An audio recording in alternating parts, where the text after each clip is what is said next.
Audio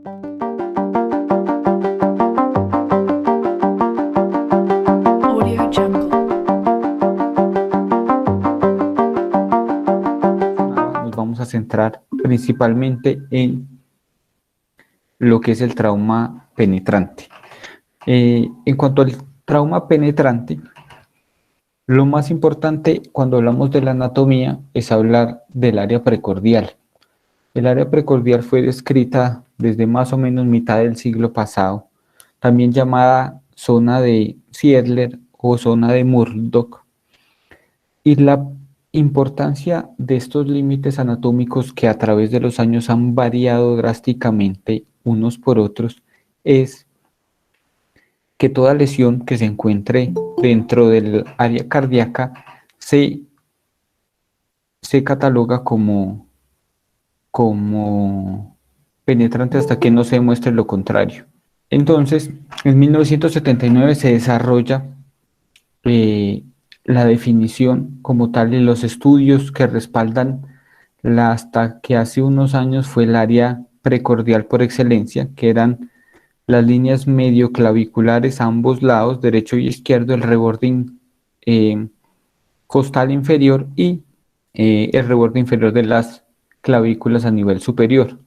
Este fue el artículo original del doctor Evans, donde describían que la gran mayoría de estos pacientes, cuando presentaban heridas en esta área especial, iban a desarrollar en gran cantidad lesiones cardíacas.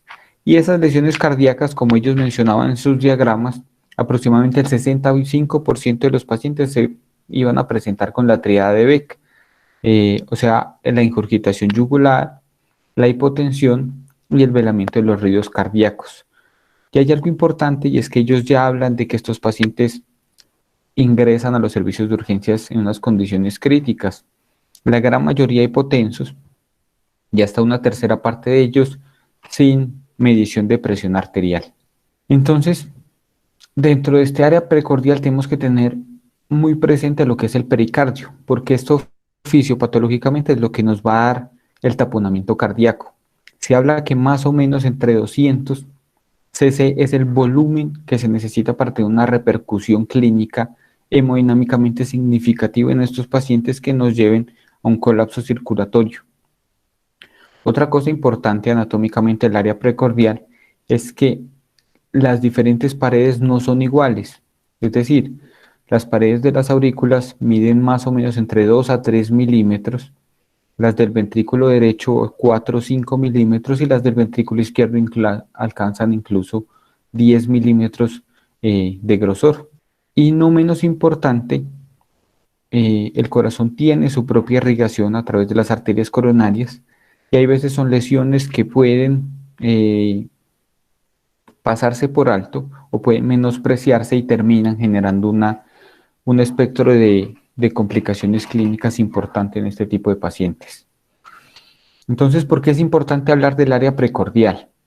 En este estudio, desarrollado en este año, en septiembre, con más de 330 pacientes, se evaluaron los factores independientes, pues los predictores independientes para que un paciente con una herida en el área precordial sea llevado a toracotomía o que el paciente tenga una lesión cardíaca susceptible de manejo quirúrgico.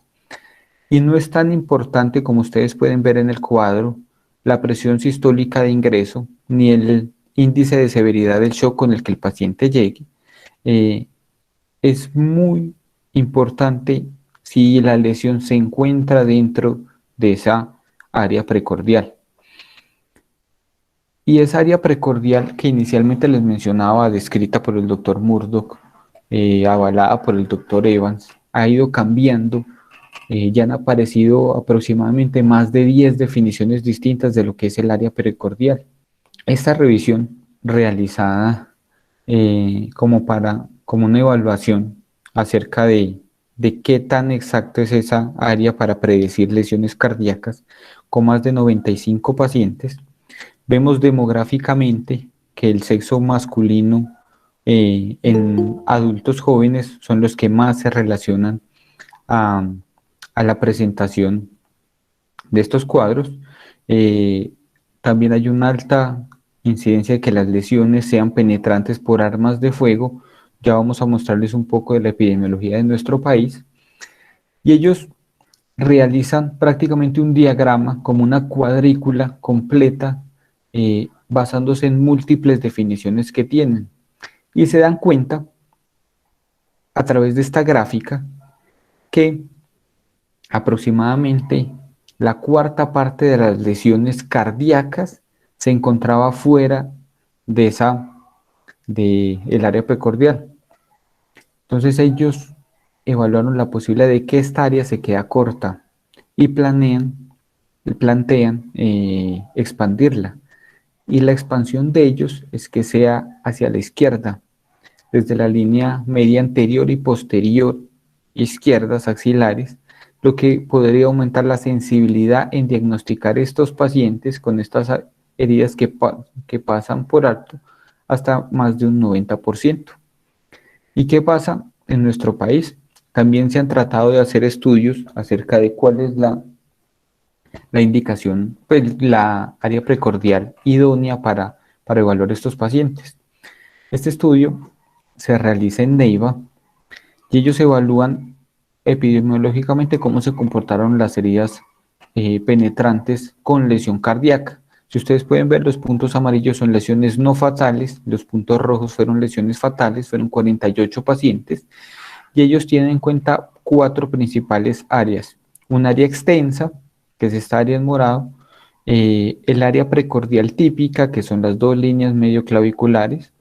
Esta área extensa está por la línea axilar anterior derecha, las clavículas, los rebordes externales y la línea posterior axilar izquierda. Un área mucho más restringida que es el área cardíaca pura, y ellos plantean una nueva área que es esta que está en verde, comprendida entre el segundo y sexto espacio intercostal con línea medio clavicular anterior y hasta línea axilar posterior izquierda. Y ellos evalúan cómo les fue en cuanto a sensibilidad, especificidad, los valores predictivos, y se dan cuenta que esa área que ellos proponen tiene una sensibilidad superior al 97%, una especificidad no despreciable, pero tiene un muy alto valor predictivo negativo, cercano al 100%. Entonces ellos hacen la aclaración de que puede ser útil renombrar los límites del área precordial que previamente se mencionaba.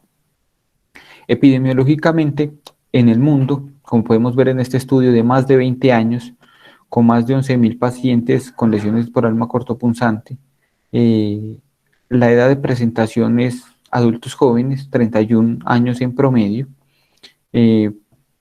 Pacientes de raza negra se presentan más que otros por estos traumas. Obviamente es mucho más frecuente en hombres, hasta en un 89%, y las heridas por arma de fuego en el mundo ocupan la principal causa, hasta en un 80% del desarrollo de estos pacientes.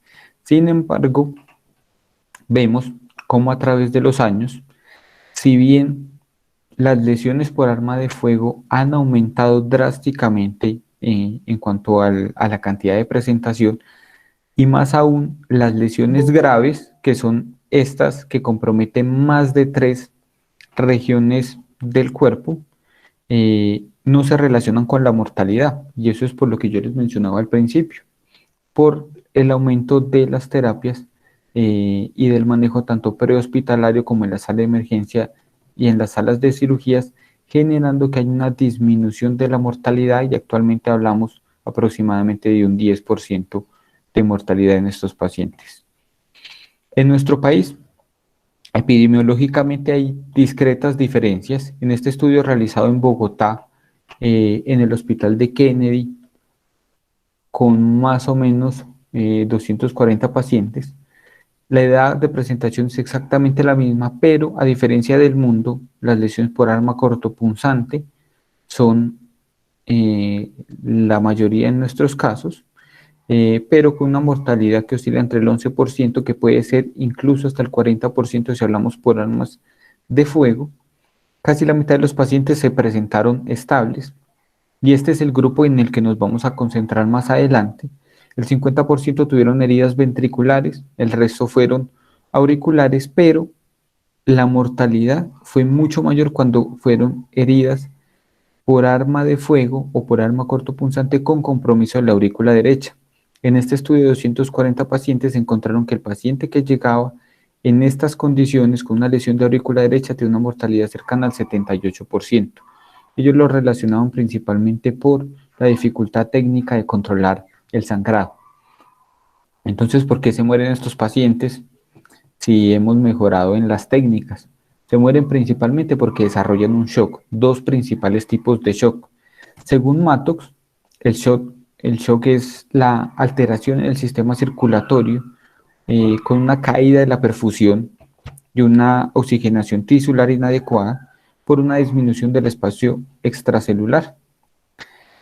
Y esta es la alteración del sistema circulatorio, hablando muy rápidamente de la fisiopatología. Entonces estos pacientes se van a morir de un shock hipovolémico porque nos disminuye la precarga, se nos cae el gasto cardíaco, o porque el paciente va a hacer un shock obstructivo, un taponamiento cardíaco. O sea, hay una extravasación de sangre hacia el espacio pericárdico y eso va a ejercer un efecto compresivo sobre las cámaras y esta contractibilidad miocárdica va a alterar drásticamente el volumen latido minuto, cayendo el gasto cardíaco y generando las complicaciones que ya se conocen.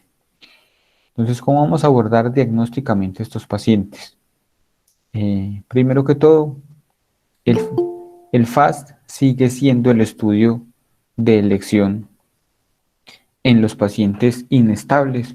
Nos va a ayudar rápidamente a ver qué paciente necesita cirugía inmediatamente, a ver qué paciente necesita primero la laparotomía o primero la toracotomía, si es necesario, cuál de las dos primero.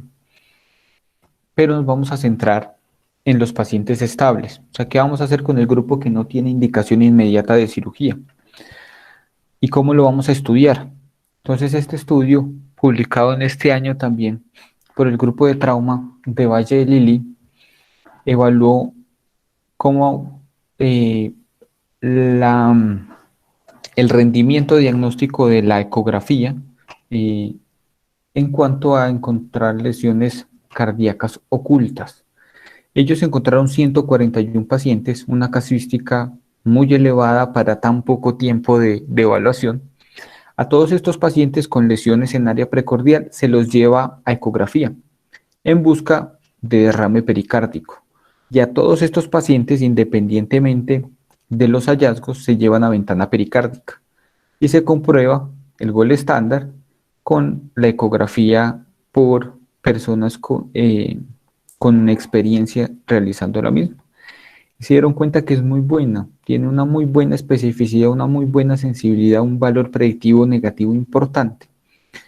Hay algo rescatable de este estudio y es que hubieron 6 pacientes falsos negativos, es decir, con una ventana pericárdica positiva, pero una ecografía que no mostraba nada, pero esos 6 pacientes, si uno revisa los resultados de ellos, estos pacientes todos tenían hemotórax izquierdo en la radiografía.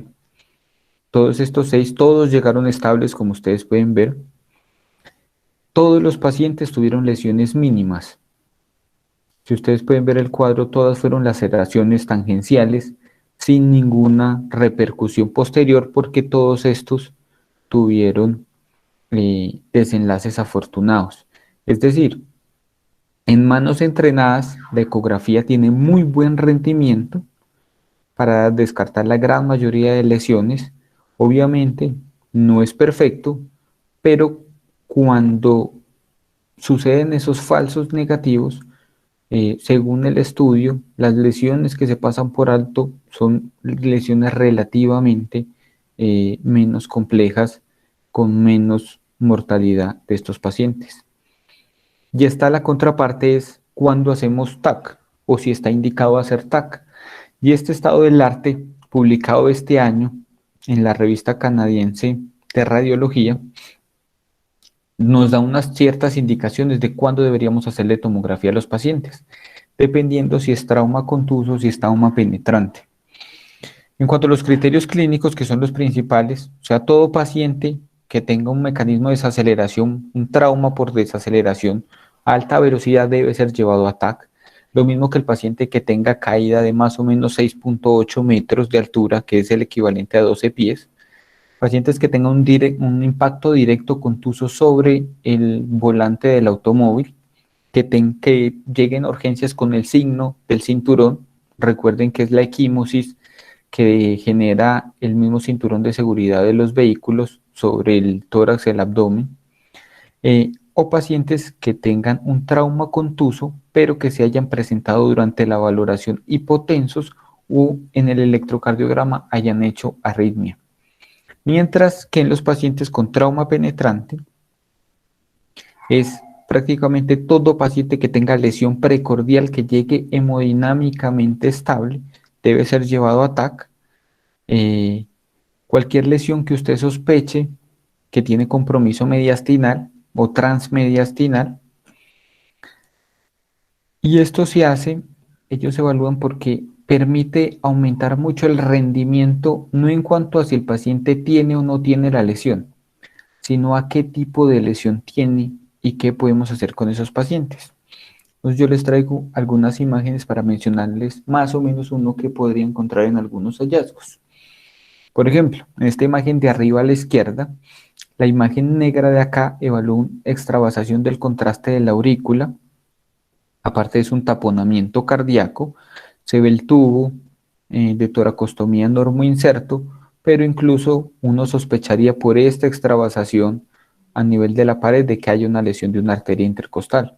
Nos da un poco más de sensibilidad y seguridad al momento de definir si no se lleva a manejo quirúrgico. Por ejemplo, esta imagen de acá arriba a la derecha nos evalúa un pequeño neumotórax contralateral al lado afectado con un derrame, un hemotórax asociado. Eh, Hay otros signos importantes que uno puede ver como las imágenes de acá abajo. Uno es, en esta estrella se evidencia una importante isquemia ventricular por alteración probablemente de una de las arterias coronarias. Se evidencia también el taponamiento cardíaco. Y hay algo importante y es este realce. Este realce son las venas suprahepáticas. Esto es un signo indirecto de taponamiento cardíaco, pero muy sensible. Es decir, cuando hay unos aumento de las presiones intracavitarias, hay una distensión de la cava, y hay un reflujo, un flujo retrógrado que permite que esas venas suprahepáticas se, se encuentren mucho más aumentadas de tamaño. Acá en la imagen de abajo a la derecha es también para mostrarles signos de isquemia ventricular. Esta es otra imagen sugestiva de taponamiento. Vemos también el realce de las venas suprahepáticas en el hígado y esta concavidad que se puede ver de la aurícula asociado a la dilatación de la cava son signos inespecíficos de que el paciente también puede estar taponado y pueda tener lesiones a este nivel, por ejemplo, a este nivel auricular. En cuanto a la clasificación, esta clasificación está descrita desde principios de los años 90, ha sido avalada. Sin embargo, muchos de los artículos recientes de trauma y de los libros de trauma dicen que no es una clasificación muy funcional. La diapositiva no se las traje para mencionársela completa, sino para ver lo heterogénea que es y lo difícil, por así decirlo, de aprender y de intervenir. Más o menos rápidamente, 1 y 2 son traumas leves a moderados, del 3 al 5 son traumas críticos severos, estos pacientes generalmente van a estar inestables, y el trauma 6, que es la abducción completa del corazón o una pérdida de más del 50% del tejido, pues obviamente es una lesión drásticamente letal. Sino que esta clasificación, cuando uno habla del manejo de estos pacientes, es muy poco útil. La utilizan más en entornos académicos cuando hacen estudios imagenológicos como los que les mencioné para el manejo de estos pacientes. Entonces empezamos a hablar de cómo vamos a enfocar estos pacientes estables. Ya sabemos que el paciente inestable, con un FAS positivo, inmediatamente va a cirugía. Eso sigue siendo indiscutible. Pero ¿qué vamos a hacer con el que llega bien inicialmente? Esta charla la da el doctor García, cirujano de trauma de Cali, hace 2 años, y presenta este artículo. y él plantea un cambio del paradigma en cuanto al trauma precordial penetrante y sobre todo a la presencia del hemopericardio.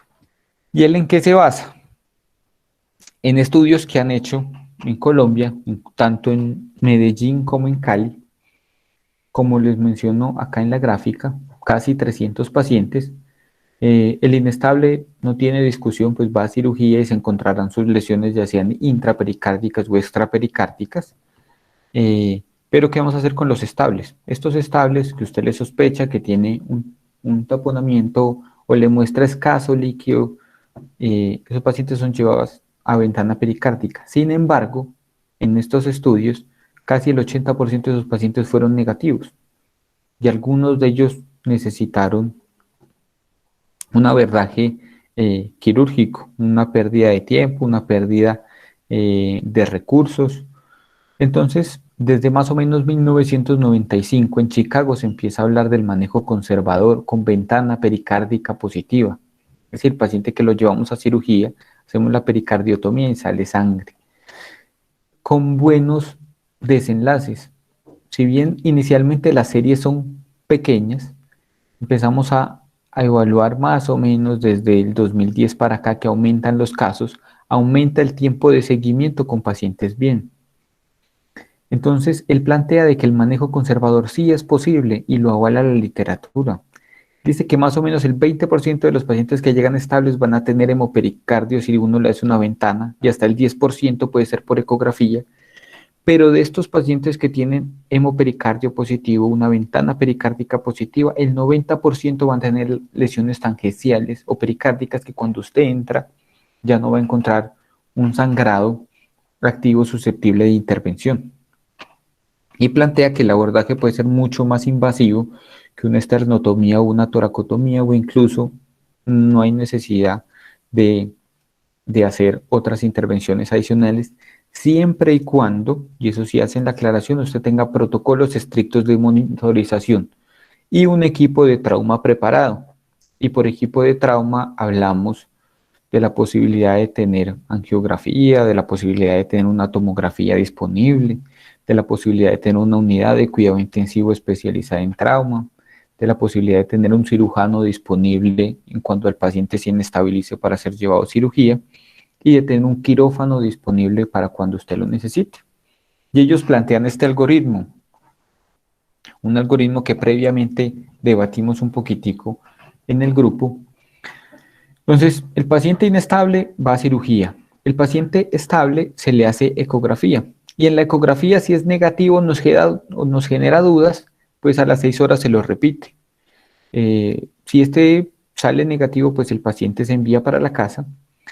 Si es positivo, uno empieza a medir cuál es el diámetro del hemopericardio. Si es mayor a 1 centímetro, entonces el paciente se lleva a ventana pericárdica. Si es menor de 1 centímetro y no tiene hemotórax, usted lo vigila, le hace control ecocardiográfico, ultrasonográfico a las 6, a las 12 y a las 24 horas. Si aumenta, el paciente se lleva a ventana. Si es negativo, usted le busca otras lesiones o si no, lo envía para la casa. A esos pacientes que uno les hace ventana pericárdica y es negativa, pues se indica el alta, pero ¿qué hacemos con los que son positivos? Ellos plantean un esquema y es que cuando usted hace la pericardiotomía sale positiva, usted la termina de drenar, la irriga con solución salina. Si no hay sangrado activo, pare de contar, el paciente se trata como si fuera una ventana pericárdica negativa, se relaciona con esas lesiones tangenciales que les mencionaba, pero si el paciente tiene sangrado activo persistente, entonces estos son los pacientes que sí se operan. En cuanto a la ventana pericárdica, ¿cuál escoger? A través de los años se han desarrollado diversas técnicas de desarrollar la exploración pericárdica y en este mismo artículo del 2020, publicado por también uno de los grupos colombianos en el Journal de Cirugía, ellos dan más o menos qué tipo de pacientes van a determinado tipo de ventana. ¿Cuáles van a la subsifoidea? Los pacientes que tengan lesión en área precordial sin compromiso pleural, es decir, que el paciente llegue sin hemotórax o neumotórax. Son los ideales para llevarlos a una ventana subsifoidea. Ventana por toracoscopia, el paciente que llegue con una lesión en área precordial, pero que tenga algún grado de sospecha de lesión pleural. ¿Cuáles los llevamos a laparoscopia para hacerle ventana pericárdica transdiafragmática? Esos pacientes que tengan lesiones en área precordial y que tengan concomitantemente una lesión toracoabdominal izquierda. Recuerden el riesgo de desarrollar lesiones diafragmáticas inadvertidas con el riesgo posterior de desarrollar hernias diafragmáticas y su morbilidad importante. Y los pacientes que se llevan a la laparotomía y se les hace la ventana pericárdica son esos pacientes que llegan con alguna otra herida que requiere una exploración abdominal. Uno hace por vía transabdominal la exploración del pericardio. Ellos hacen la acotación de que obviamente esto depende del centro en el que uno se encuentre, es decir, si hay disponibilidad de torre de laparoscopia y si hay la torre, que haya disponibilidad de un equipo quirúrgico, un cirujano entrenado en hacer cualquiera de los 4 procedimientos. Otra controversia importante es si hay algún predictor que me diga, este paciente le va a ir bien, este paciente le va a ir mal, este paciente tiene más riesgo de morirse. Entonces, más o menos, este estudio realizado durante aproximadamente 10 años encontró 2016 pacientes. Ellos llegan a la conclusión de que la incidencia del trauma de lesión cardíaca es alrededor del 0.1, con una supervivencia aproximada del 33%, y hasta un 66% de estos pacientes tuvieron lesiones por armas de fuego. Y ellos encontraron unos factores independientes de mortalidad, por todos estadísticamente significativos, y principalmente son estos: paciente que llegue por lesión por arma de fuego en área precordial, que en el sitio de remisión haya necesitado reanimación cardiopulmonar, que cuando llegue al servicio de urgencia se encuentre sin ventilación espontánea, que aparte de la lesión torácica que el paciente tenga una lesión abdominal asociada, que haya necesitado asegurar su vía aérea al ingreso al servicio de urgencias, o que durante la estancia haya necesitado, o durante el manejo intraoperatorio haya necesitado un clampeo de la aorta. Y el clampeo de la aorta me refiero principalmente a la toracotomía de resucitación. Hablarles de la técnica, de las indicaciones, ya hemos tenido esta charla, doctor Villa la dio y varios de nuestros compañeros cuando hablaban de trauma de tórax y shock hipovolémico la mencionaron. Quería hacerles dos tópicos que encontramos con el doctor Vergara, y es, primero, si esta toracotomía anterolateral izquierda es la técnica estándar para poder usted llegar al control de la aorta, o si puede existir alguna otra técnica. Este estudio comparó el hacer una incisión clamshell, es decir, la toracotomía bilateral, versus la anterolateral. ¿Cuál es más rápida para poder llegar al control de la lesión? Ellos hacen un estudio y colocan a varios residentes de cirugía y a varios profesores en simuladores vivos, pues en simuladores, a realizar tanto un clamshell como una toracotomía anterolateral, y ellos se dieron cuenta que no hay diferencia en el acceso, pero sí en el control de la lesión, favoreciendo el clamshell. Entonces ellos mencionan de que no es inferior a la toracotomía anterolateral convencional, y es una opción válida para hacer la resucitación de estos pacientes. Y otra cosa es, si a todos los pacientes les vamos a hacer toracotomía resucitativa, si tienen signos de vida, y si tienen los criterios tanto para trauma penetrante como para trauma cerrado. Y este artículo nos habla acerca de la futilidad de realizar o no la toracotomía de resucitación, o sea, a quienes no es tan buena idea hacerlo. Ellos encontraron en esta revisión de casi 1,5 millones de pacientes, 12 toracotomías de resucitación, todos con signos de vida al ingreso, la gran mayoría con trauma penetrante por arma de fuego. Y ellos encontraron estos pacientes. El paciente que llega por un trauma cerrado, como ya lo mencionamos previamente, tiene más riesgo de desarrollar, de que esa toracotomía sea muy poco útil para mejorarle la sobrevida. Pacientes de edad avanzada, ellos lo dicen como un punto de corte mayor de 60. Pacientes que en el sitio del trauma se presenten con una presión, una frecuencia cardíaca menor de 60, tiene un riesgo relativo de 4, y los pacientes que en el servicio de urgencia se presenten con una frecuencia cardíaca menor de 60, o sea, bradicárdicos, un riesgo de casi 6.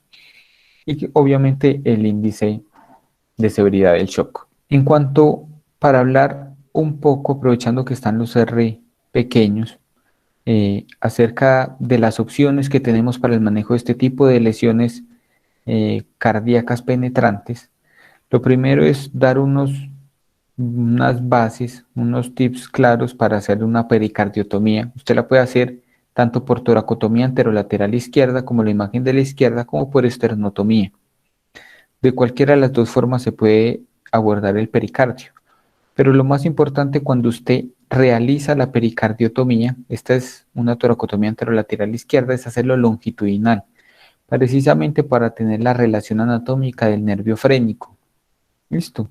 Cosa que se disminuye un poco cuando se aborda por esternotomía, porque el nervio frénico va a ir muy lateral, pero usted siempre debe ir longitudinal para evitar las lesiones del nervio frénico que tienen sus complicaciones posoperatorias importantes. ¿Qué vamos a hacer cuando el paciente se presente con una herida penetrante cardíaca? Hay varios textos.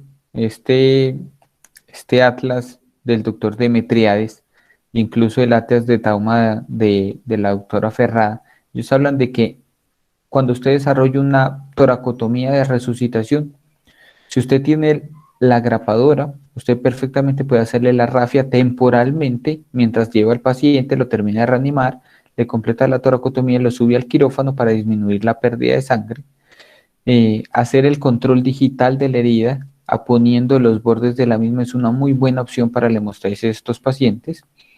Otra que he visto hacer y se realiza mucho es la colocación de la sonda de Foley. De esta manera se introduce el balón, se lo infla, se clampea la sonda proximalmente y eso nos va a ayudar a controlar estas heridas.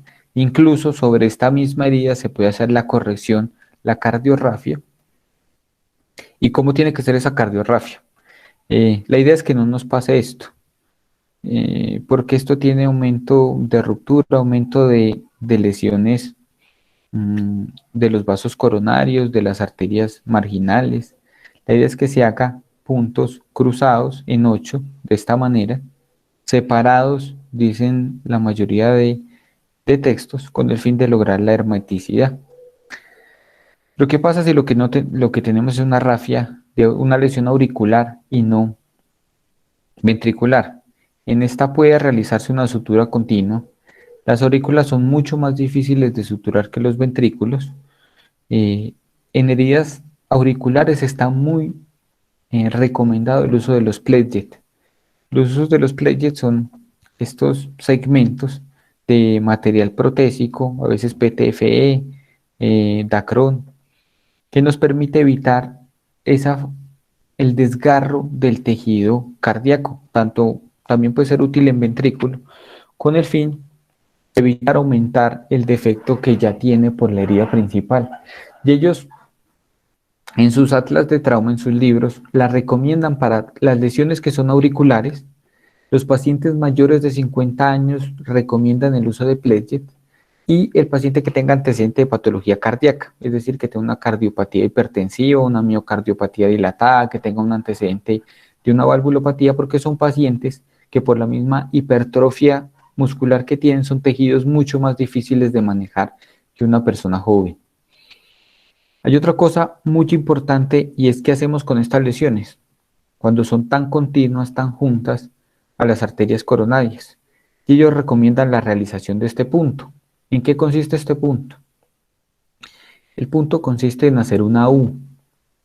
Entra el punto por el sitio de la herida y sale posterior a la arteria coronaria implicada y se hace un punto en U, pero se devuelve por debajo de la arteria coronaria y sale al otro extremo de la herida, como ustedes pueden ver el diagrama. Y se realiza la rafia. Esto lo que permite es que el flujo de la arteria coronaria no se altere, que el paciente después en el postoperatorio no presente un infarto completo ventricular y fallezca, y permite el cierre correcto del defecto. Una vez controlamos la rafia, pues controlamos la herida cardíaca, ¿qué vamos a hacer con el pericardio? Y el cierre de pericardio depende si usted le hizo una toracotomía anterolateral izquierda o si le hizo una esternotomía. En la toracotomía, obligatoriamente el pericardio se tiene que cerrar. ¿Por qué? Existe algo que se llama una luxación cardíaca. No es infrecuente. De hecho, un compañero de nosotros hace 1 o 2 años llevó un caso al Congreso Nacional de Cirugía. Pero cuando usted tiene una esternotomía, generalmente hay unos artículos, hay algunos textos que dicen que usted perfectamente puede dejar el pericardio abierto. Uno, ¿por qué cierra el pericardio? Para evitar el síndrome pospericardiotomía, que básicamente consiste en un retaponamiento cardíaco. Se recomienda que se haga en puntos separados. Si usted lo hace en sutura continua, se recomienda que uno de los vértices quede abierto, lo suficiente para que el paciente no se tapone, pero lo suficientemente cerrado para que el paciente no se luxe. Y hay otra cosa importante y es algo que se pasa por alto y es la dilatación cardíaca. Y la dilatación, con dilatación cardíaca me refiero al mismo edema del corazón, porque usted lo manipuló por la rafia, porque usted tuvo que hacerle masaje cardíaco manual. Entonces, esas paredes cardíacas tienden a dilatarse en el intraoperatorio inmediato. Y cuando se va a hacer el cierre del pericardio no da. O si se cierra, queda tensión y el paciente sigue haciendo un cuadro restrictivo cardíaco. Entonces, en estos pacientes la idea es tratarlo de cerrar separado. Si no es posible, colocar un injerto de dacrono PTFE que nos permita evitar la luxación, pero disminuir la contracción sobre las paredes ventriculares. Básicamente, eso era lo que yo quería compartirles esta noche. Y con el doctor Vergara le voy a ceder la palabra. Nosotros queríamos hablar con los residentes o con los profesores, a ver de qué opinamos como escuela en cuanto a cuál es la mejor definición de área precordial, de qué opinan los profesores acerca del manejo expectante del trauma cardíaco y cómo les parece esos pacientes si los llevamos a ecografía o si definitivamente necesitan tomografías de tórax. Entonces, no sé si tengan alguna pregunta. Le cedo la palabra al doctor Vergara.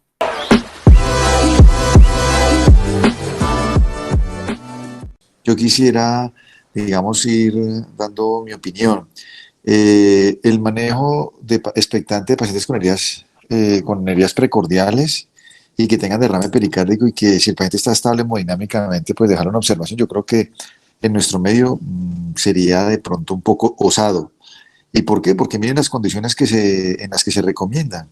Y es en aquellos pacientes en los cuales estén estables, pero que tengamos un quirófano siempre disponible, un cirujano siempre disponible, y que en el momento en que de pronto el paciente acumule sangre y se tapone, pues podamos pasarlo oportunamente al quirófano. Y eso en nuestras instituciones no sucede.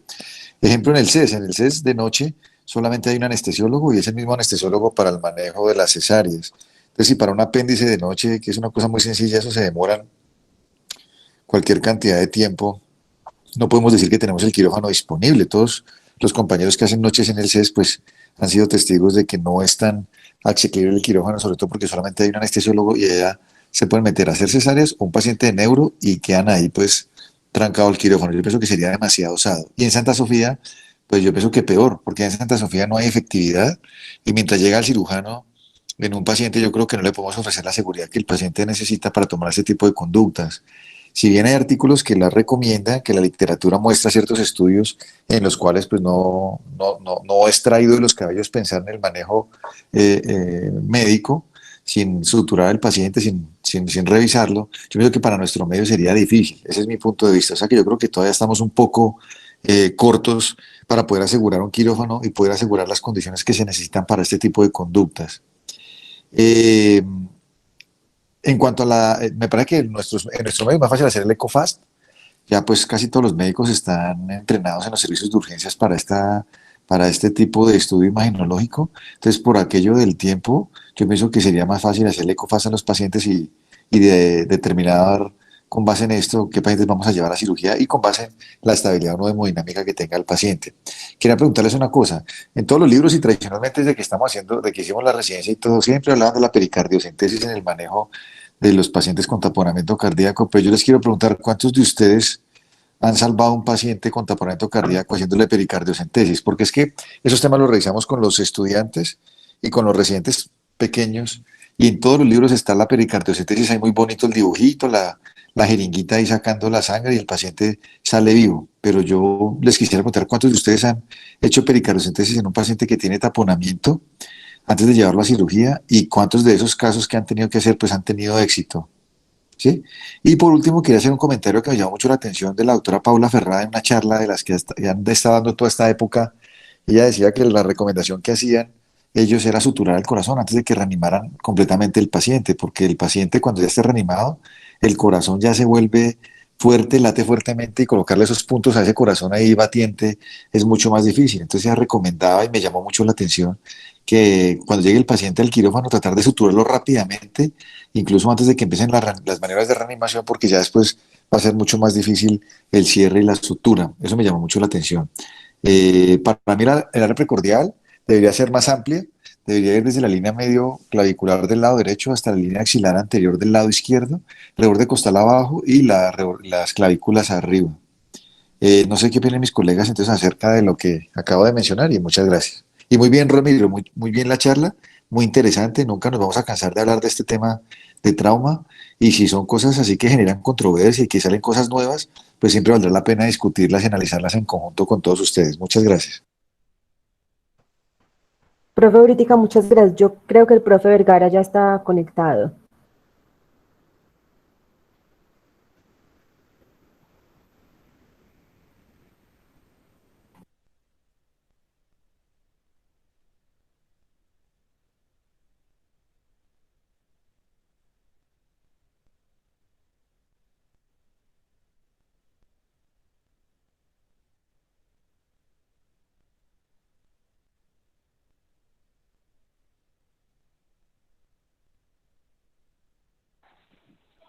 Buenas noches para todos, ¿cómo están?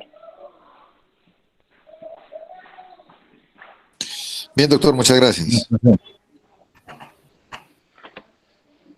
Bueno, yo creo que el tema, digamos, surtió su efecto y precisamente era tratar de pronto de polemizar de pronto un poco en torno al tratamiento, digamos, del trauma cardíaco. Existen diferentes corrientes y yo creo que ya han ido ustedes conociendo, digamos, un poco más de pronto a lo largo de la charla y también en otras charlas previas con lo que mencionaba ahorita el doctor Buritica, que ha estado él, pues muy académico en torno a estos temas de trauma. Mencionaba pues a la doctora Ferrada y obviamente ella tiene pues una escuela muy grande detrás. Incluso se han presentado flujogramas donde hablan de manejo expectante en algunos casos. Y la idea precisamente de traerlos aquí un poquito, digamos, como en el tema colación, como decimos, es precisamente buscar la controversia, pero también es más que generar de pronto en un aspecto negativo, porque no es el caso, esto es un ambiente académico, pero sí buscar la opinión de los diferentes colegas. Eh, el manejo expectante puro, neto, digamos, de una herida cardíaca, frente a lo que preguntaba pues el doctor Buritica, yo creo que ninguno, pues bueno, por lo menos en lo personal, creo que no haríamos, digamos, con un eco positivo para hemopericardio, no hacerle ningún tipo de intervención quirúrgica, ¿sí? O sea, que de pronto en esos días incluso le comentaba a algunos de ustedes, creo que estaba hablando con Ramiro precisamente, alguna vez ocurrió un paciente que venía lejos, o sea, el traslado fue más o menos 1 hora y media y el hombre cuando llegó, y esto fue en Santa Sofía, no teníamos disponibilidad en la noche de hacer un eco porque en el servicio de urgencias pues no había en ese momento las posibilidades, era de noche, no había radiólogo. Yo en ese momento, como imagen, acudo a un angiotac. El paciente llegó estable, pero sí pues con una herida en zona precordial. Y le hice un angiotac y salió positivo para un hemopericardio, no tenía lesión de grandes vasos. Decidí llevarlo pues a una exploración quirúrgica y encontré definitivamente sí un hemopericardio. Drené todos los coágulos y en la medida en que drenan los coágulos, pues uno espera en qué momento va a salir el chorro, pues, para poder, digamos, suturar una herida. Después de lavar, limpiar muy bien todo, encontré una lesión cerca de la descendente anterior, sin sangrado activo. En ese momento, pues, lo que hice fue decirle, pues, hablar con el anestesiólogo, decirle, pues, el hallazgo y pedirle que me subiera la presión arterial y que incluso me hiciera inotropía intraoperatoria, pues que aumentara la inotropía. Se hizo así y no, el paciente definitivamente no sangró. Yo no le puse ningún punto a ese paciente, una herida de más o menos 0,5 centímetros.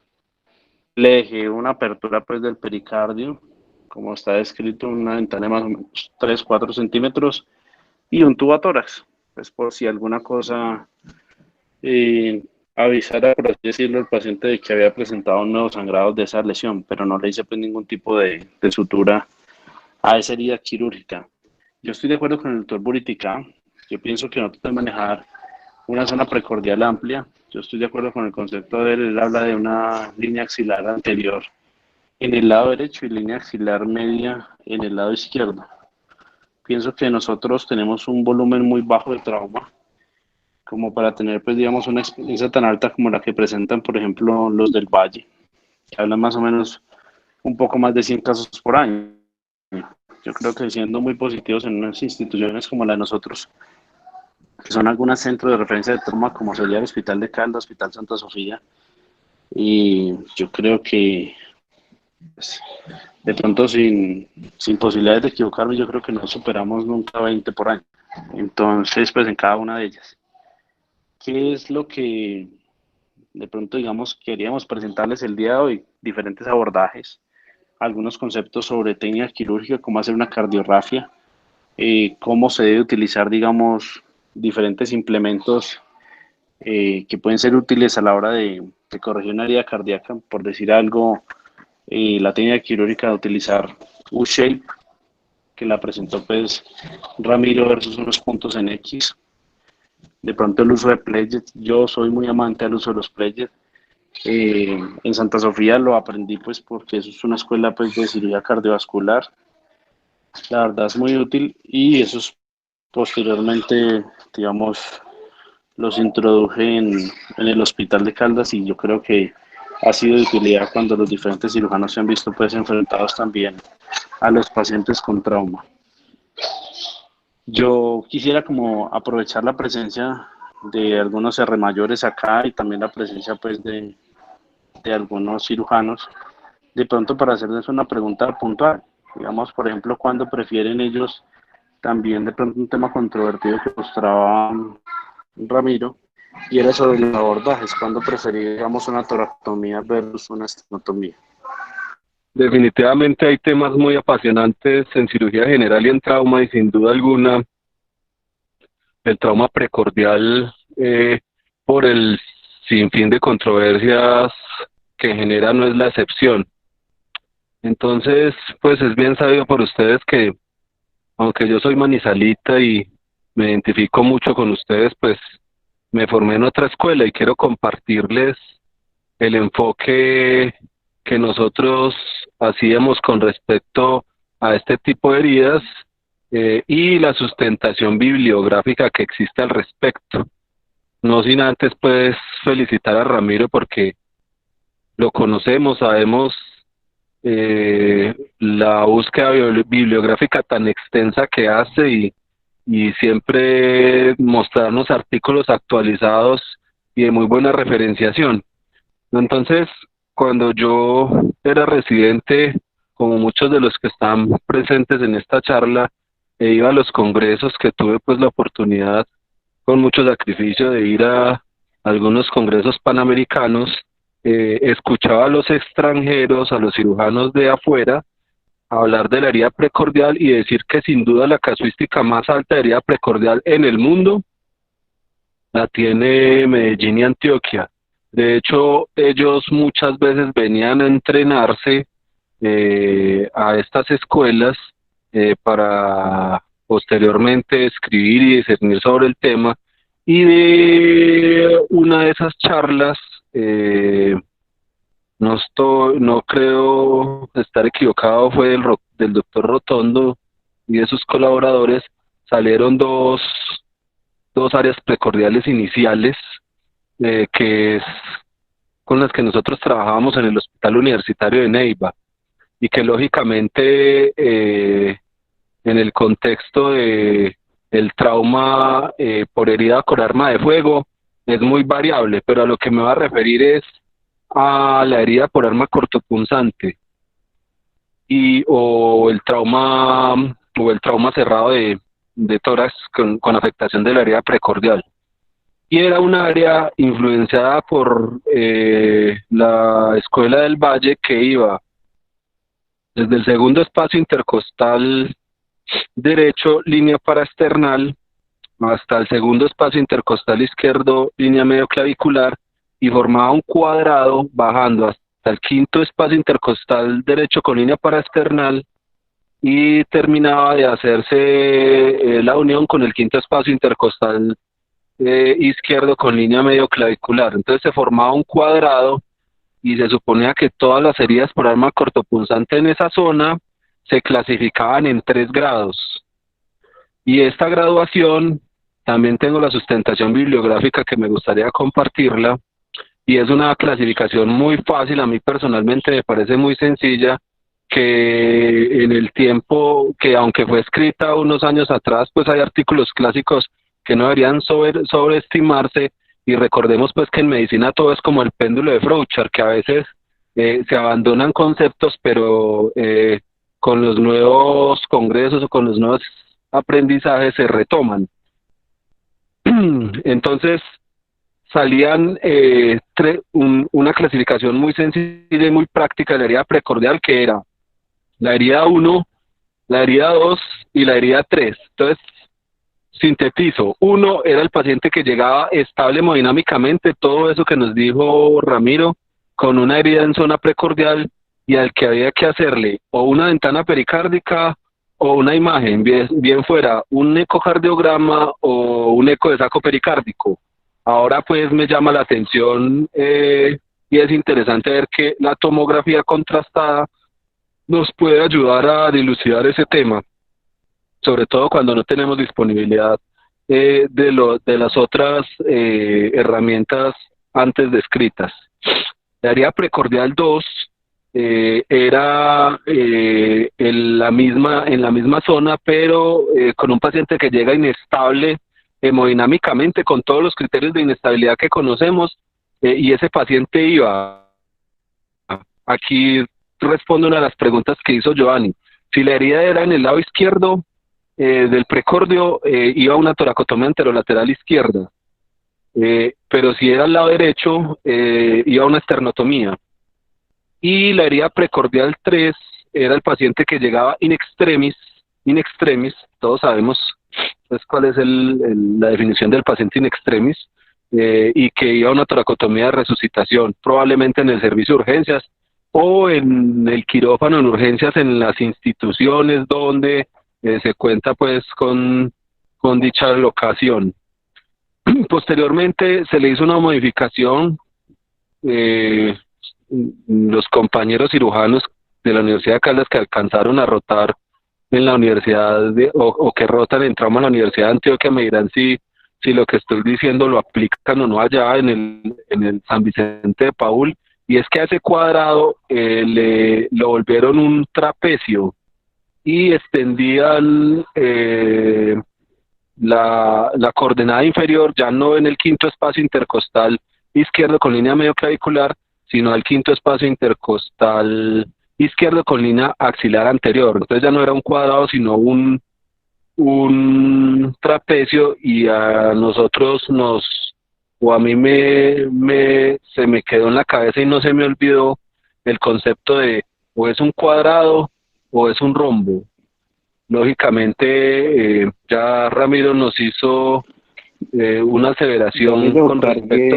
cargue un momentico la presentación de la presentación que habla Kevin. O sea, ese es el estudio que es de la escuela de él y está publicado, donde muestras el cardiac box que ellos proponen, que son 4 zonas diferentes, 3 zonas diferentes. Ramiro. Esa. Entonces, estaba hablando pues de la herida precordial por arma cortopunzante, que es quizás la más común. Y hay otra cosa que sí me gustaría que también quedara ahí, porque los casos son para mostrarlos. El lunes pasado, aprovechando que está Natalia y Ramiro, que le mostré la foto, tuvimos una herida precordial por arma de fuego de carga múltiple por perdigones. El paciente llega estable, le hacemos ventana pericárdica y le hacemos la parotomía. Llamativamente la ventana pericárdica es positiva, y cuando le hago la toracotomía izquierda y veo el pericardio, oh sorpresa, que no había lesión de las estructuras cardíacas como tal, ni de vasos, ni de la aurícula, ni del ventrículo derecho, pero sí del pericardio, y era lo que estaba ocasionando un casi taponamiento, porque ya se iba a taponar. Pero solo con la ventana, la pregunta que yo me hacía es, ¿será que con solo la ventana hubiera sido suficiente y el paciente se hubiera evitado esa toracotomía? Entonces es una controversia que dejo al aire. Era como lo que quería expresar al respecto, y pues muy bueno que se genere discusión y sigamos enriqueciendo la escuela con todos esos conceptos, entendiendo las dificultades que nuestras instituciones Esta tienen. es la escuela. Kevin, vea, este es de los profesores suyos, este estudio. Y ellos Pues no lo veo, establecen lo estaba aquí poniendo Ramiro. lo que referías ahora. Sí, está en presentación. Este estudio es de la escuela suya y es una publicación de ellos, donde ellos fue un retrospectivo analizando cuáles eran digamos, las heridas que fueron penetrantes en las diferentes posiciones en el tórax, algunas de ellas simplemente lesión y otras que tenían un desenlace fatal. Y ahí están las zonas que vos referiste, o sea, un cuadrado y también como un trapezoide. Entonces son las diferentes zonas que están descritas, y yo creo que podríamos hablar fácilmente de 6 a 8 zonas precordiales diferentes. Y por eso la idea es, volvemos a lo mismo, así como digamos, yo creo que en una situación pasada, cuando estábamos hablando de trauma penetrante de abdomen, pues la invitación de hoy, pues yo no sé si sea posible y viable. No sé, yo no vi al Supremo Cami, no, el Supremo Cami no está conectado, pero de pronto la idea es llegar también nosotros a un consenso como escuela. O sea, ya definimos qué es un trauma penetrante de abdomen. Ahorita, digamos, definir qué es un trauma penetrante, perdón, una zona precordial como escuela, y saber obviamente cómo podemos enfocarlo. ¿Qué pasa? Yo digo que eso es muy dependiente, a diferencia de pronto del abdomen, acá de pronto es muy dependiente al recurso que usted tenga en su momento. ¿Qué es lo que pasa? Digamos, el problema de la ultrasonografía, y pronto es lo que también vamos a entrar a de pronto a hacerle como unas preguntas así generales. Yo digo, el tema de nosotros es si nos comparamos en volumen versus otras escuelas, por ejemplo la del Valle, en esa publicación donde ellos muestran de verdad más de 100 casos por año, pues hombre, ellos tienen una experticia, tienen el fellow pues en trauma y tienen profesores pues que son una referencia incluso a nivel mundial en el tema. Entonces compararlo, digamos, ellos en el manejo de ultrasonografía pues en tramos y la experticia en otros, pues hombre, estaríamos hablando de 2 mundos completamente diferentes. Entonces, bueno, no quiero como adelantar, pero bueno, entonces Kevin ya nos mostró, entonces Kevin nos dice que por escuela, digamos, una posibilidad podría ser que heridas de emitoras derecho serían abordadas por esternotomía y heridas del emitoras izquierdo, toracotomía. El doctor Buritica Doc, ¿usted cuándo utilizaría, digamos, esternotomía? ¿Cuándo utilizaría toracotomía? Sí, Giovanni, sí. Creo que de eso habíamos hablado en estos días. Yo uso esternotomía en aquellas lesiones que son del hemitórax derecho y están en el área precordial o que son parasternales izquierdas. De resto, cuando son en el hemitórax izquierdo, prefiero la toracotomía anterolateral izquierda por la ubicación, por la comodidad. Además que la toracotomía anterolateral izquierda, si uno revisa también, se permite ampliar a través de un clamshell hacia el lado derecho y te puede dar un abordaje amplio también de esa zona con una ruptura del esternón, una transficción del esternón menor que permite manejarlo fácilmente y minimiza el riesgo de las mediastinitis por esas infecciones externales que son tan temidas. Entonces esas son las que yo le haría esternotomía, Doc. Para esternal iría como hasta qué límite, Doc, o es justo para esternal. No, yo diría, por ejemplo, entre las heridas que están entre la línea medio clavicular del lado derecho hasta el borde lateral del esternón y las paraesternales 1 o 2 centímetros en el lado izquierdo, en las del base del cuello, por ejemplo. Esas yo le haría, le hago Ok. la esternotomía. A las otras les hago la toracotomía anterolateral izquierda. Bueno, por acá veo también a Sergio. Sergio, ¿cuándo haces esternotomía? ¿Cuándo haces toracotomía? Buenas noches. Pues yo preferiría hacer esternotomía sin las lesiones del hemitórax derecho y haría toracotomía anterolateral izquierda en las lesiones del hemitórax izquierdo. Pues uno sabe que realmente en esos casos la toracotomía es un abordaje mucho más rápido, es un abordaje que le permite a uno llegar pues mucho más fácil al corazón después de haber hecho la pericardiotomía, que le permite maniobrar más fácil el hemitórax izquierdo cuando están ese tipo de lesiones. Entonces yo sí preferiría pues hacer toracotomía en el hemitórax izquierdo y esternotomía en el hemitórax derecho. Quería decir otra cosa y es que con respecto a lo que propone el doctor Giovanni y la pregunta que hizo también Ramiro acerca de el manejo conservador de los pacientes, yo creo que de pronto ya viendo toda la evidencia y la literatura, sería importante que de pronto como cirujanos, de pronto tratar a uno de como empezar a arriesgarse un poquito, a explorar pues como ese terreno del manejo conservador del paciente con trauma precordial estable. Lo que pasa es que para uno pues es muy escandaloso y pues para todo mundo es muy escandaloso el reporte de un hemopericardio en cualquiera de las imágenes. Entonces, casi siempre pues hemos estado muy acostumbrados a que pues a que un reporte positivo de una ecografía o de una imagen que muestre hemopericardio termine en un manejo pues netamente quirúrgico.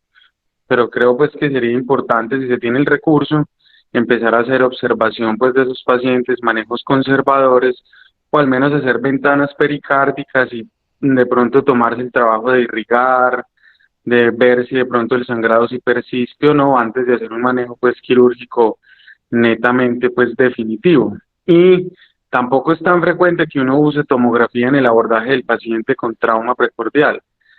Realmente pues uno siempre prefiere usar eco de saco pericárdico, ecocardiograma transtorácico, usar ECOFAS, pero pues sería importante pues también empezarlo a considerar dentro de los algoritmos, en especial en pacientes que tengan traumas complejos de tórax, otros traumas asociados o traumas de alta energía. Aprovecho también por acá está Miguel Camargo. Cirito, ¿cuándo toracotomía? ¿Cuándo esternotomía? Hola, profe, buenas noches. A todos buenas noches. A Ramiro, muy buena la charla. Hago más esternotomías que toracotomías anterolaterales. Quiere decir que las heridas derechas y por encima del cuarto espacio intercostal bilateral, generalmente hago esternotomía y dejo las toracotomías anterolaterales izquierdas para las heridas izquierdas que estén por debajo del cuarto espacio. Bueno, vea, eso suena. Vamos viendo, digamos, diferentes formas en el abanico. Yo les También digo, quiero, personalmente, yo prefiero esternotomía, toracotomía. Sí, señor, bueno, hágale, respecto al Miguel, área, no hay pues la problema, que hágale. aprendí fue la de Murdoch modificado, media clavicular derecha, axilar anterior izquierda, rebordes, rebordes claviculares y el reborde subcostal. ¿Sí? Y cuando se lleva un paciente a ventana pericárdica, pues solo he hecho la subsifoidea. Si sale positiva, pues nunca he hecho lo del drenaje. Sería bueno explorar la parte del drenaje, porque como lo mencionaban pues en la charla, si sale positivo y uno le puede hacer el drenaje y la irrigación con solución salina y eso para, uno podría pensar en no tener que abrirlo, ¿no? Es válido.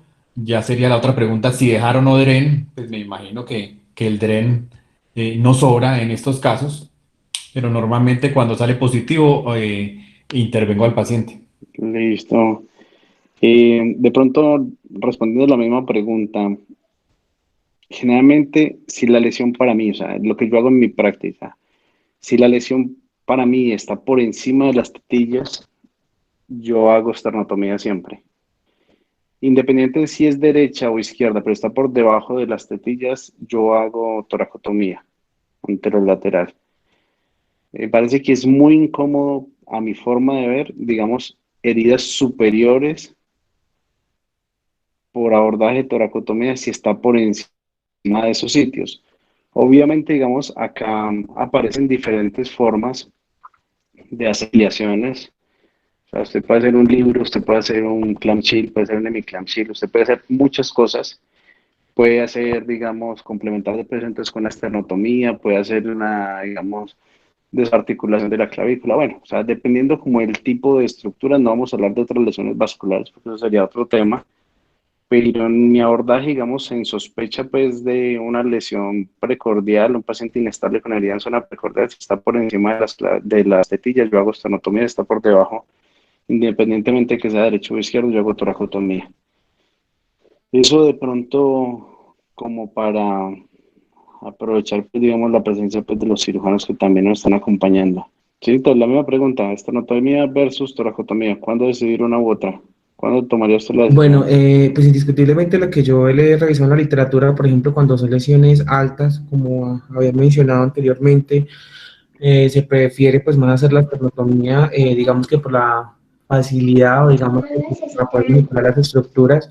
Por ejemplo, también lo que es el abordaje de trapdoor, que nosotros vemos en la cual pues hace una esternotomía con una toracotomía, por ejemplo, lesiones de subclavia.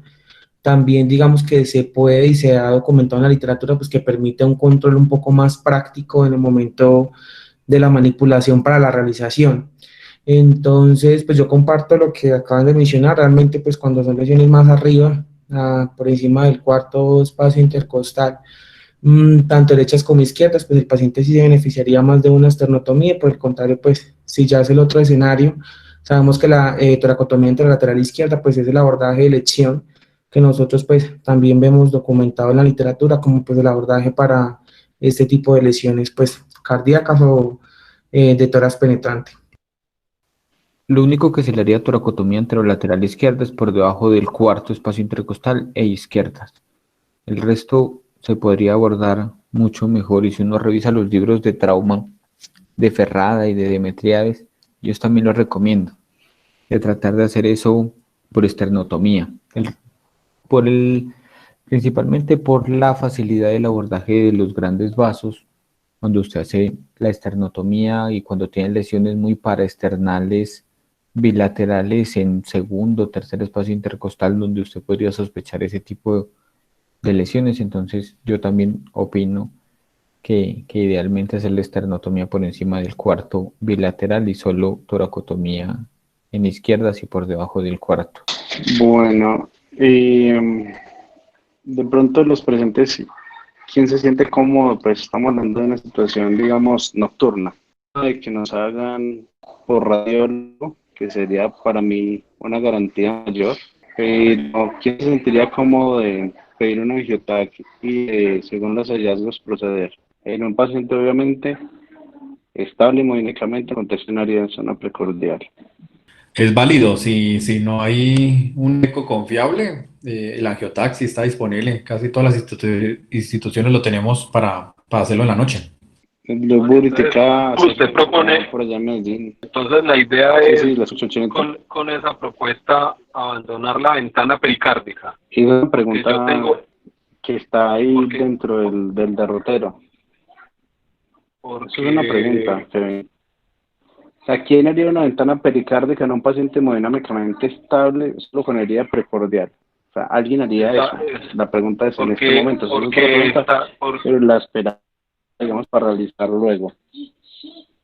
Porque dentro del flujograma está la ventana pericárdica como posibilidad cuando no está disponible ni el eco ni el radiol, pues cuando no hay disponibilidad del eco de saco pericárdico ni de ecocardiograma. La conducta a seguir ahí sería entonces una ventana pericárdica o dentro de las nuevas controversias llevarlo a angiotac, con lo que ustedes nos mostraron en la charla.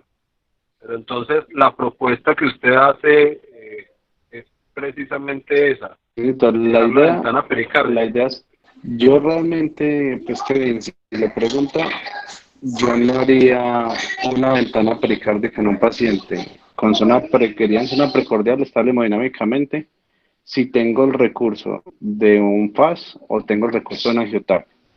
Si estoy en la noche y estamos hablando, con todo respeto, de CES, que es donde yo hago pues algo de, digamos, de práctica de trauma, y cuando me llegan estos pacientes, yo no me considero una persona completamente experta en FAS, no le confiaría mi decisión tampoco a los médicos que están en urgencias, de que ellos sean los que me digan si sí o si no.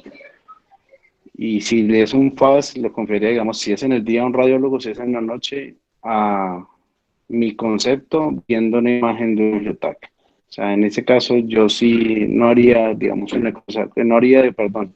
O sea, para, digamos, está muy relegada en este momento la ventana pericárdica en lo que yo considero, porque tengo el recurso de o un FAS o un angiotac, dependiendo, digamos, del momento del día o quién me pudiera estar acompañando. Si estamos hablando de pronto, bueno, eso es un tema muy discutido, digamos, en términos legales también. Si es el que está haciendo un FAS es un urgenciólogo, pues bueno, ya eso, digamos, vamos a mirar si qué tan confiable o no sería. Pero yo digo, o sea, herida en zona precordial, paciente estable hemodinámicamente, yo en esto yo no hago una venta pericárdica. Hago primero un eco de saco pericárdico, si tengo la posibilidad, si me siento con confianza de tomos, lo exploro, ¿sí? Porque a veces son muy evidentes los hemopericardios. El problema son los que están en la zona posterior y alta, que son donde más limitación hay técnica en el diagnóstico para este. Pero si es en la zona, digamos, si es en la noche, lo que yo hago como práctica con mis pacientes, yo les pido es un angiotac. Y con eso, digamos, tengo una buena visualización del tórax, tengo una visualización de las pleuras, tengo una visualización del mediastino y del saco pericárdico. Si de pronto usted me lo pone, por ejemplo, en ese caso que usted tuvo una herida, digamos, de carga múltiple, saco pericárdico, usted sabe que a mí me gusta hacer pericardectomías por toracoscopia. Yo creo que a ese paciente me hubiera aventado a hacerle ese, porque supongo que la herida, que si la tiene una herida cardíaca, es una herida muy pequeña por el tipo, digamos, de lesiones, y si es algo, digamos, no cercano por mecanismo de trauma en el paciente, me hubiera animado de pronto a hacérsela por toracoscopia. Yo no sé si de pronto algún otro cirujano en vista de pronto propuesta de Kevin al adelantarse acá, alguno en este momento consideraría realizar una ventana pericárdica con fin diagnóstico. No hablemos todavía de irrigación, porque yo creo que nadie quisiera en este momento, bueno, por lo menos hasta el son de hoy, hacer una irrigación, pero sí solamente ventana para hacer diagnóstico en paciente estable. Sí, Giovanni, si me das la palabra, depende. Yo pienso que las recomendaciones de los flujogramas son recomendaciones, pero todos somos conscientes que en el día a día nos llegan pacientes que son muy diferentes y tenemos que adaptar las herramientas con las que contamos al paciente que tenemos enfrente. Entonces depende de donde usted esté. Yo he hecho ventanas pericárdicas y las tengo como herramientas, digamos, en Chinchiná. Hay veces que llegan unos pacientes que están estables, son pacientes que no tienen seguridad social, no me lo van a recibir porque no tiene seguridad social, y de noche no hay cirujano. Después de las 7 de la noche ya no hay cirujano en Chinchiná. Entonces, así está estable hemodinámicamente, pues lo único que tengo para ofrecerle, porque no tengo otra alternativa, tampoco hay ecografía todos los días, pues es una ventana pericárdica. Entonces le hago la ventana pericárdica, tiene 100% de sensibilidad y especificidad, y en ese caso yo la haría. Chinchiná, entonces es una herramienta que los residentes y los cirujanos tenemos que tener ahí dentro de nuestro arsenal. En un hospital de Caldas, por ejemplo, yo no la haría. Yo no la haría pues porque es un procedimiento invasivo, tiene que ir con anestesia general. Entonces yo acudiría a los medios diagnósticos. Siempre hay que hacer algún estudio, siempre hay que hacer estudios de imagenología en el paciente que está estable hemodinámicamente. Y entonces, ¿qué recursos tenemos en el CES, por ejemplo? Entonces está el EcoFast. Allá los médicos tienen estudio o tienen, digamos, una capacitación en EcoFast. Y yo no sé, no, de pronto no hemos estado juiciosos revisando la correlación que tienen los diagnósticos que ellos hacen con los resultados finales. Valdría la pena revisarlo. Pero lo que yo he visto, siendo subjetivo, es que es buena.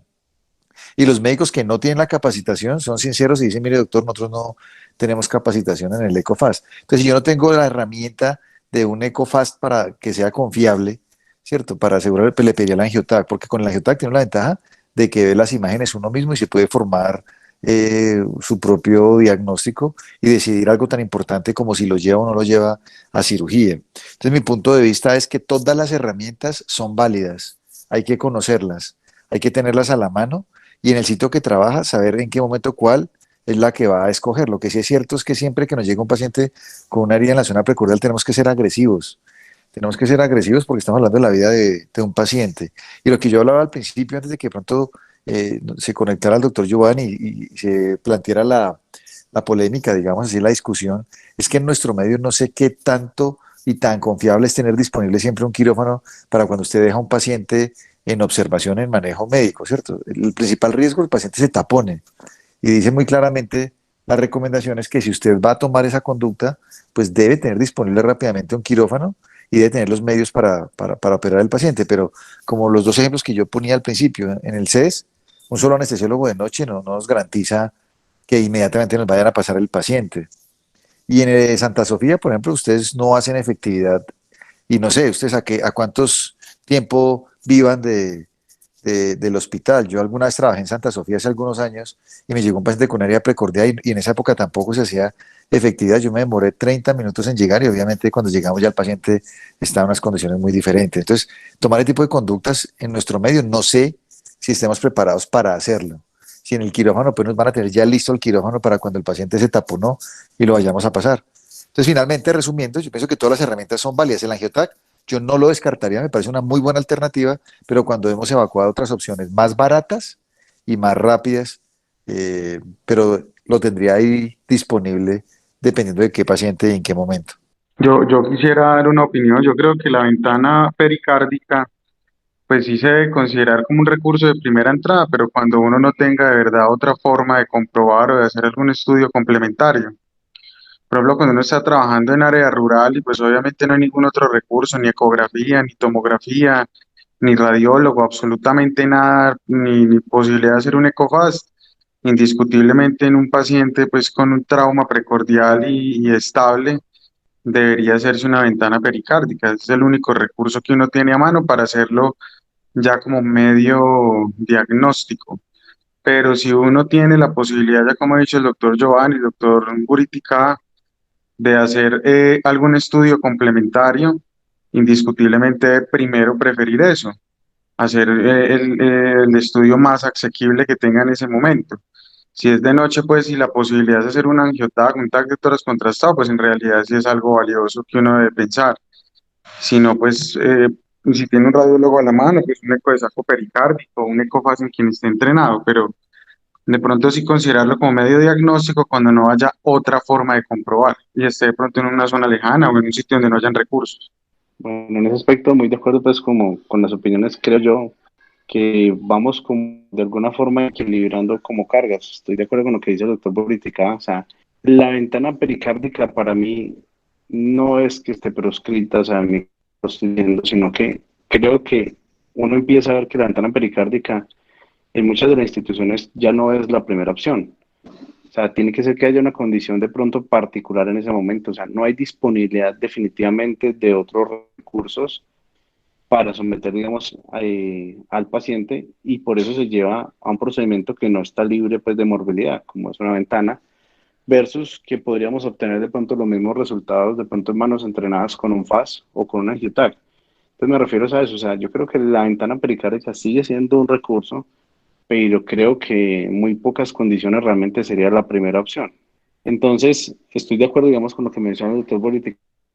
Yo creo que todavía también la parte del manejo expectante, yo creo que es difícil, es complejo, digamos, en nosotros como escuela o en nuestro medio, por lo mismo, o sea, a veces tenemos condiciones que no nos lo permiten locativamente hacerlo y sí es cierto, nosotros para taponar no requerimos pues mucho, o sea, no es algo que nos va a dar mucho tiempo de espera en el momento en que un paciente se empiece a estabilizar, pero rápidamente puede progresar a un paro y en ese momento ya es también, digamos, compartimos con el doctor Boitica, digamos, el CES, él conoce también la situación de ontología, entonces de pronto puede que en un momento dado, con una mala suerte para el paciente, de pronto un desenlace fatal, paciente que desarrolle un taponamiento, y yo creo que la parte legal es la que vamos a ver muy comprometidas, de pronto si tenemos un diagnóstico prequirúrgico, digamos, de un paciente con hemopericardio, que posteriormente avanza, se tapona y fallece, yo creo que eso va a ser un problema también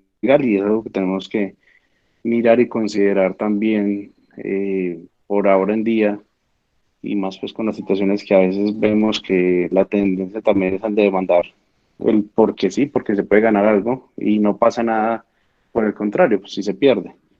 Entonces yo creo, estoy de acuerdo, no sé si de pronto alguien más, de pronto los presentes, pues no está mal que lo opine, que nos diga si de pronto estaríamos un poco más proactivo al hecho de hacer un manejo expectante de un paciente con herida en zona precordial estable y con una diagnóstica que diga hemopericardio.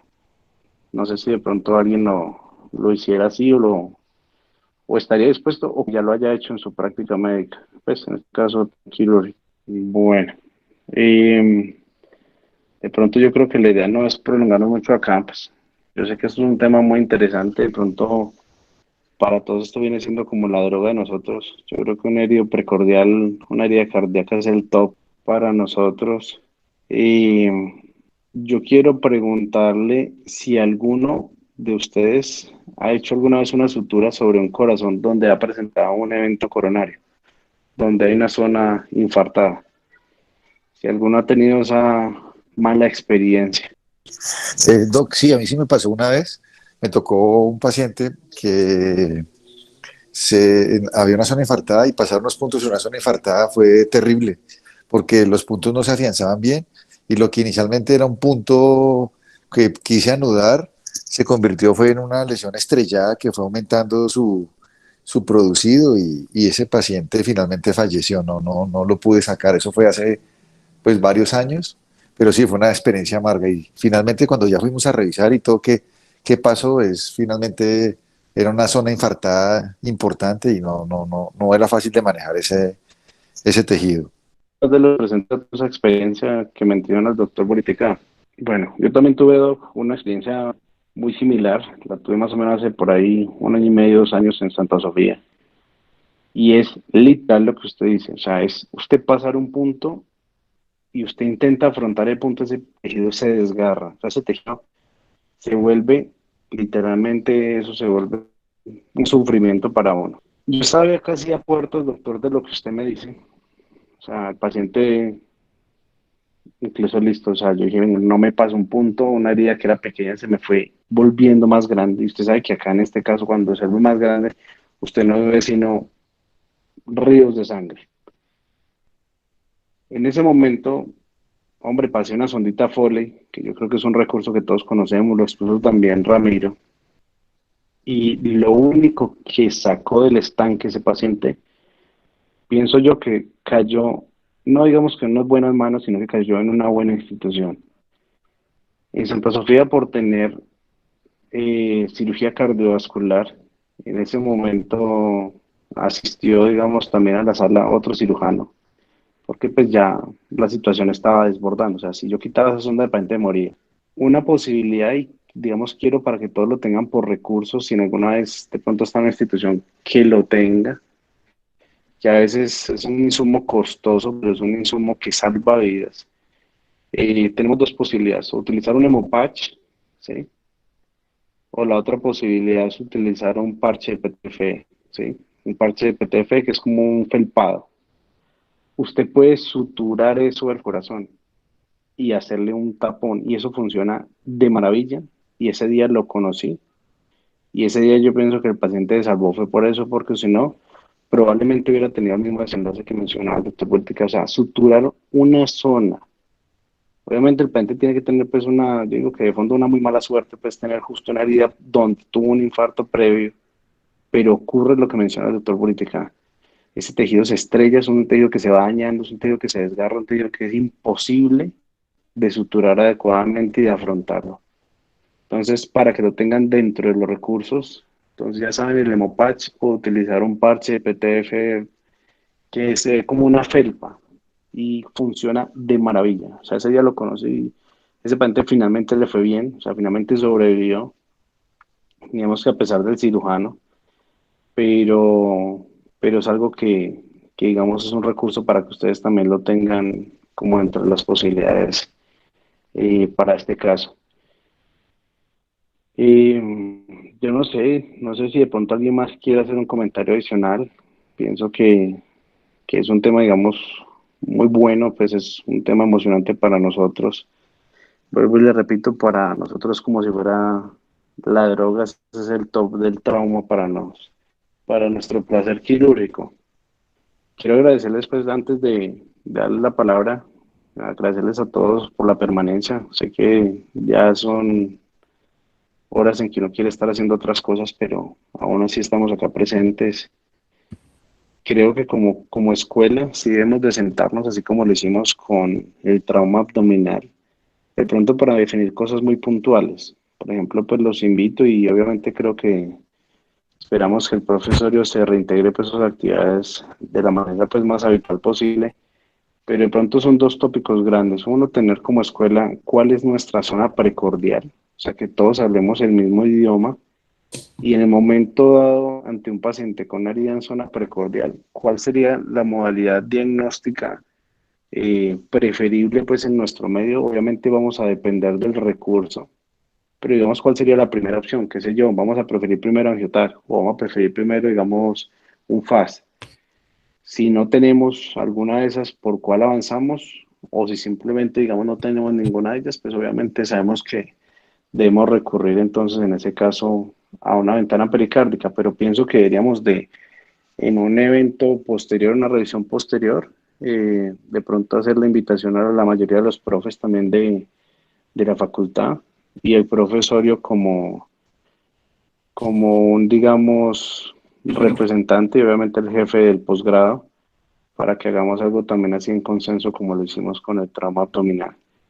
A Ramiro, pues felicitarlo por su charla, estuvo muy buena, la revisión creo que fue muy adecuada.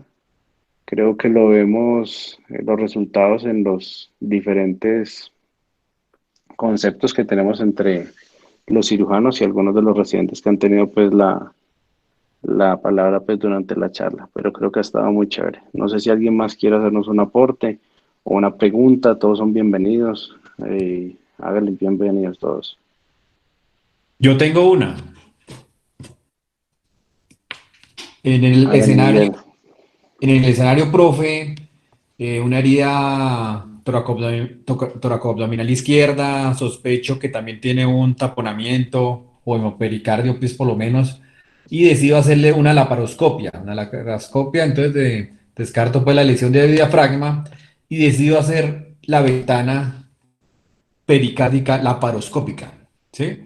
Pues no conozco muy bien la técnica. Me imagino que es con el hook, abre uno el diafragma, entra y mira si sale sangre o no. Esa herida que uno hace con hemostasia, esa herida uno la cerraría. Yo le propondría algo. Digamos, si yo tengo una herida toracoabdominal y digamos que lo primero que quiero definir es si tiene una lesión diafragmática, acto seguido quiero saber si o no hay una lesión del saco pericárdico y de pronto un hemopericardio. Yo no lo haría por la paroscopia, yo lo haría por toracoscopia. Yo creo que Kevin y algunos de los residentes han visto cuando han llegado pacientes con taponamiento cardíaco a Santa Sofía de, digamos, médicos, taponamientos médicos, yo los he resuelto es por toracoscopia. Tiene que pensar una cosa, usted en general la recomendación es que si usted hace una ventana, usted no la va a dejar completamente sellada, porque el problema es si queda goteando, así sea, digamos, a veces puede quedar el mismo saco pericárdico con algo de un sangrado, pues a posterior puede ser también, digamos, la causa del taponamiento. Entonces la recomendación general es si deje una ventana pericárdica, no deje un saco pericárdico completamente abierto por las mismas razones que expuso Ramiro. Pero ¿qué pasa? Si yo dejo comunicado el pericardio del abdomen, sabemos que en futuros podemos tener cualquier, digamos, enfermedad que cause una peritonitis, inmediatamente tenemos una comunicación del abdomen con el pericardio. Entonces cualquier peritonitis va a ser igual a una pericarditis, ¿sí? Y sabemos que el saco pericárdico no tiene la capacidad de absorción que sí tienen otros, digamos que otras membranas, como sería el peritoneo o la pleura. Por eso es que si yo hiciera un paciente con ese tipo de condición, y obviamente en este momento estamos hablando de que tenemos una torre de laparoscopia, pues hago es una toracoscopia. Y dejo comunicado el saco pericárdico a la pleura. No sé si de pronto alguien tomaría otra conducta. Pues yo sí tomaría una conducta diferente. Yo, si el paciente llega estable, pues volvemos al tema de la morbilidad asociada que tiene la ventana pericárdica. Entonces, ¿yo qué haría en ese caso? Yo antes de pasar a mi si tiene herida de diafragma, pues en orden de ideas, yo primero descartaría si tiene herida de corazón y le haría el ecofast. Si el ecofast es negativo, pues voy y le hago una laparoscopia y descarto que tiene herida de diafragma y no le tengo que hacer ninguna ventana pericárdica, porque pues de todas maneras va a ser un poco incómoda. Usted con el hook ahí tan cerca, no sé si no es muy experto, puede causar una lesión al corazón, ¿no? No es fácil de traccionar, no es fácil de hacer desde mi punto de vista. Entonces yo no le haría ventana, sino que le haría un ecofast, descartaría la herida de corazón y una vez que ya la descarté, me iría a hacer una laparoscopia para mirar si tiene herida de diafragma. Si tiene herida o tiene un hemoperitoneo, pues entonces ya la manejaré un hemopericardio, ya le haría una toracotomía para ir a buscar la herida. Ese sería mi, punto, mi forma de manejarlo, ¿no? No, yo lo interpreté como ante la no posibilidad de tener como otros métodos diagnósticos, pues, de imagen, pues creo yo que así era como lo preguntaba Miguel, porque si en ese caso, digamos, tengo posibilidades de hacer una ultrasonografía, un FAS o puedo hacer un angiotac, pues entonces con eso, digamos, saco del mapa el pericardio y me dedicaría solamente a mirar si tiene una herida diafragmática. Yo creo que el contexto que lo preguntaba Miguel era no teniendo el recurso de imagen. Correcto, ese es el panorama, sin imágenes, solo con sospecha clínica. Ah, pero muy de malas que solo tenga, que tenga un laparoscopio, pero que no tenga un ecógrafo. Pero no, en ese caso hipotético, yo creo que la toracoscopia suena muy interesante, porque con la toracoscopia podría mirar las dos cosas al mismo tiempo, la herida de diafragma, la herida de pericardio, y pues no tendría que estar haciendo heridas en el diafragma pues para poder comunicar con el saco pericárdico. Sonaría muy interesante la toracoscopia que propone el doctor Vergara.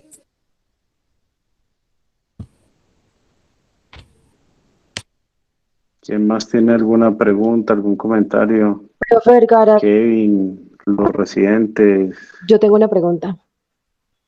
¿sí? Profe, resulta que pues cuando empezamos como a hacer las revisiones, que revisamos trauma de tórax con Nicolás, hablábamos como de la zona precordial, ¿cierto? De Murdoch modificado, etcétera, y hablábamos de que en las lesiones por arma de fuego era quizás ideal tomar en cuenta el área precordial como línea axilar anterior del lado derecho, ¿sí?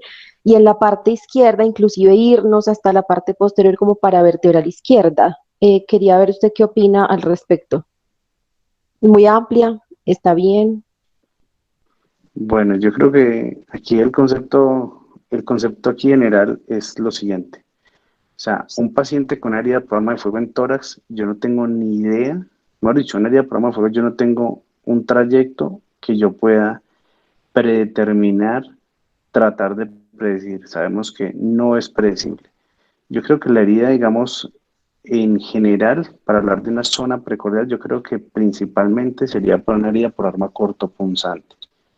Si un paciente presenta una herida por arma de fuego, en mi concepto, en tórax, llámese en cualquier parte, yo tengo que descartar que ese paciente tenga potencialmente una herida cardíaca o un hemopericardio, ¿sí? O sea, en todos los pacientes. porque no tengo forma de predecir nada. O sea, puede entrar en cualquier parte y eventualmente llegar o pasar cerca o hacer alguna lesión pues en las estructuras pues mediastinales. Entonces yo creo que esto aplica principalmente, por eso le digo, o sea, me atrevería solamente a decirlo así en mi concepto, es para heridas por arma cortopunzante. Yo no sé qué opinan los otros cirujanos presentes, o Kevin, que también es de otra escuela y también es muy, digamos, apasionado por el tema de trauma. ¿Hiciste alguna pregunta que es que se me salió un momentico de la charla? Si la puedes repetir. Kevin, es que la doctora Marisol, residente de cirugía, nos pregunta que en una tarde ellos hablaron sobre el área de Murdo, el área de Murdo modificada para un trauma de tórax. Entonces, hablando de una herida por arma de fuego, entonces ella, digamos que nos plantea de pronto una zona ampliada en consideración herida por arma de fuego, a hacer la investigación si tiene una herida o no en, digamos, precordial, pues, o hablando pues básicamente de corazón. Y dentro de lo que yo planteaba, o sea, en mi opinión, o sea, no lo puedo, digamos, estimar así por alguna bibliografía en particular, pues yo digo que una herida por arma de fuego en tórax, en cualquiera que sea, digamos, la posición del sitio de entrada, para mí debe ser un estudio y, digamos, algo objetivo para nosotros dentro de las metas, establecer si tiene o no una herida cardíaca asociada, en cualquiera que sea la posición, porque yo no puedo predecir el trayecto por herida por arma de fuego, mientras que mi concepto para mí la zona precordial, cualquiera que estemos hablando de las, digamos, de murdo modificada o una más ampliada, para mí es principalmente en heridas por arma cortopunzante, pero pues no sé de pronto cuál sea la opinión de los otros cirujanos. La opinión mía es la misma suya, Giovanni. Yo creo que es imposible predecir el trayecto de una herida por arma de fuego. Y en ese orden de ideas, la conducta que yo tomo o que he tomado en esas situaciones es definitivamente descartar hemopericardio, indiferentemente de si cumple o no criterios el trayecto de entrada con lo que Marisol expresó. Eh, es imposible definir el trayecto y la posible lesión que ese proyectil ha hecho. Entonces, en ese orden de ideas, comparto plenamente su opinión. Gracias. ¿Alguna Profe. otra pregunta? ¿O el doctor Bolitica tiene de pronto algún otro concepto o comparte el mismo? No, sí, yo Sergio. pienso que el paciente con herida por arma de fuego es un paciente que hay que mirarlo con una lupa especial. Uno, cuando llega un paciente de esas características, uno pues le hace el ABCD, lo trata de estabilizar y trata de mirar el posible trayectoria que tiene la herida. Pero pues en la medida en que la bala va cambiando de tejidos y las densidades son diferentes, puede irse desviando. Entonces, como ustedes dicen, es muy difícil usted determinar la ciencia cierta que pudo haber causado. Además de eso, que no solamente causa lesión por donde pasa la bala, sino que también por la cavitación puede generar lesiones a estructuras adyacentes. Entonces yo creo que uno con el paciente con herida por arma de fuego tiene que ser muy agresivo. Entonces, al ser agresivo, quiere decir que tiene que pedir examen y tiene que descartar todas las posibilidades que se puedan presentar. Entonces yo pienso que vamos hablando más o menos como por el mismo lado, ¿no? Que es ser agresivos y pues ahí hablar de una zona precordial por el orificio de entrada es muy difícil porque pues vamos a hablar de una trayectoria, vamos a hablar de una lesión directa y una lesión indirecta, entonces hay que ser más agresivos, ¿sí? Perfecto. ¿Alguna otra pregunta a los residentes? No sé quién más esté presente acá, no sé si hay internos, estudiantes. Bueno, yo creo que para no darle más larga, siendo las 8:58, muy cumplidos con el tiempo establecido. Sé que podríamos quedarnos acá hablando de muchos otros temas, digamos, pues en torno, digamos, al trauma cardíaco, pero creo que fue muy productivo. Es muy chévere escuchar acá y compartir experiencias, escuchar conceptos de otros cirujanos, incluso de otras escuelas, las vivencias que hemos tenido. Por ejemplo, esa que comentaba el doctor Bolitica, que también la viví yo, no le miento, yo sentí que ese puente se me estaba escurriendo.